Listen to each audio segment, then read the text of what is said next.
गृहस्थ में है, स्त्री शरीर है, तो अपने पति को भगवान मान करके, सास ससुर को भगवान मान करके पूरी गृहचर्या करते हुए उसे भगवान को समर्पित कर देना। किसी पर पुरुष की तरफ आंख उठा के भी काम भाव से न देखना। अगर पुरुष है तो अपनी पत्नी पर ही अनुराग करते हुए किसी पराई स्त्री पर भाव नहीं। अगर विरक्त है तो पूर्ण वैराग्यवान होकर के, बहुत सावधानी का ये मार्ग है। जरा सी चूक हुई, राई के सम चलत ही होत और की ओर, राई के समान थोड़ा सा कदम इधर हुआ कि मार्ग बदल गया।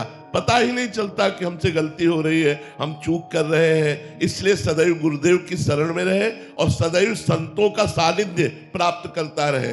ये जरूर ध्यान रखे कि हमारा जीवन केवल प्रभु के लिए है, कहीं हमारे जीवन में चूक ना होने पावे।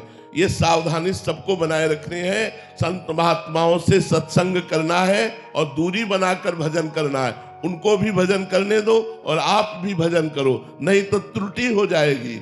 उनकी साधना विक्षेप में पहुंच जाएगी और आपका भी जीवन विक्षेप में पहुंच जाएगा। इसलिए प्रार्थना है, साधक हो या साधिका हो, बहुत सावधान होकर इस मार्ग में चले। कहीं प्रमाद स्थिति में न फंस जाए, कहीं दम्भ में न फंस जाए, कहीं माया का पाखंड न गिरा दे, तो फिर हमें प्रेम की प्राप्ति होती है। हमारा भोजन शुद्ध, हमारे आचरण शुद्ध, हमारे विचार शुद्ध और निरंतर भगवान का स्मरण, गुरु की शरण में उनकी आज्ञा का पालन, तो निश्चित इसी जन्म में भगवत प्रेम